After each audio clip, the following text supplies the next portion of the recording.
শাশুড়িরা বয়সের দিক দিয়ে যেমন এগিয়ে থাকেন, ঠিক তেমনি অভিজ্ঞতা, কথাবার্তা আর বুদ্ধিমত্তার দিক দিয়েও অনেক সময় বৌমারা তাদের নখেরও যোগ্যতা রাখেন না। তাদের সাথে কথার লড়াইয়ে নামে মানে নিজের পায়ে নিজেই কুড়াল মারা, কারণ তারা কোথায় কি বলতে হবে সব যেন আগে থেকেই সাজিয়ে রাখেন। আমার মাথায় আগে থেকে একটু চুল কম, ছোটবেলা থেকে চুল পাতলা, এটা নিয়ে আমি কখনো খুব একটা চিন্তা করিনি। আমার কাছে তো মনেই হয় না মানুষ সুন্দর হয় তার ব্যবহার, মন আর চরিত্র দিয়ে। চুল বেশি না কম এটা নিয়ে আমি কখনো খুব ভাবিনি, কিন্তু আমার শাশুড়ির কাছে বিষয়টা যেন খুবই গুরুত্বপূর্ণ। একদিন হঠাৎ করে আমার দিকে তাকিয়ে বললেন, মেয়েদের আসল সৌন্দর্য হলো চুল। সব বাড়ির বউদের দেখো না কত ঘন আর লম্বা চুল, তোমার মাথার চুল কোথায়? চুল অনেক কম কেন?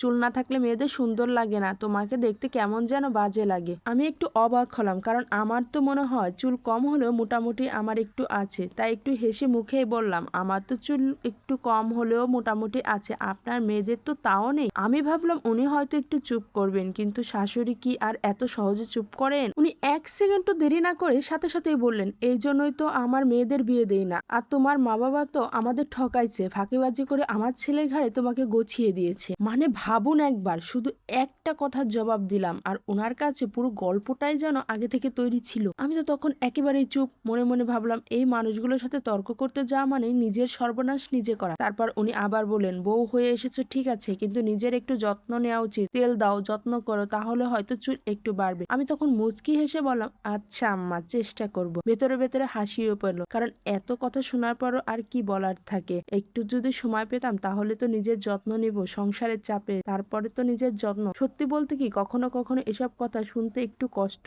লাগে। মনে হয় মানুষের চেহারা বা চুল দিয়ে কেন মানুষকে বিচার করা হয়? মানুষের তো মূলত বিচার করা উচিত তার ব্যবহার, কাজকর্ম বা তার আচরণ দিয়ে। কিন্তু শ্বশুরবাড়ি নামক এই আদালতে কেন তার চেহারা দিয়ে মানুষকে বিচার করা হয়? শুধু চেহারা দিয়ে বিচার করা বললেও ভুল হবে, এই আদালতে তো বাবার বাড়ি টাকা সম্পদ দিয়েও বিচার করা হয়। যে বউয়ের বাবার বাড়ি টাকা অর্থ সম্পদ বেশি, সেই বউয়ের মর্যাদা বেশি, সেই বউয়ের সম্মান বেশি, সেই বউ গুণবতী বেশি, সেই বউয়ের আদর যত্নও একটু বেশি হয়। সারাদিন যতই কাজকর্ম করেন না কেন, তারা দিন শেষে অর্থ আর রূপ দিয়ে আপনাকে বিচার করবে, আপনার কর্ম দিয়ে নয়। আপনাকে তখনই মূল্য দেওয়া হবে যদি আপনার বাবার বাড়ি অনেক অর্থ থাকে, তখনই আপনার মূল্য থাকবে শ্বশুর বাড়িতে। সব কিছু মেনে নিয়েই সংসার করতে হয়, কিন্তু আবার পরে ভাবে সংসার মানেই তো এসব ছোট ছোট খোঁচা, অভিমান, হাসি আর মজার গল্পে ভরা। যেটা শুনে মন খারাপ হয়, কয়েকদিন পর সেই ঘটনাটা আবার হাসির গল্প হয়ে যায়, তখন আর কিছু বলার থাকে না। এটাই তো মেয়েদের জীবন, এটাই তো মেনে নিতে হবে। তবু একটা কথা ঠিক, জীবনকে তেজপাতা বানিয়ে দেওয়ার জন্য এমন একটা শাশুড়িই যথেষ্ট।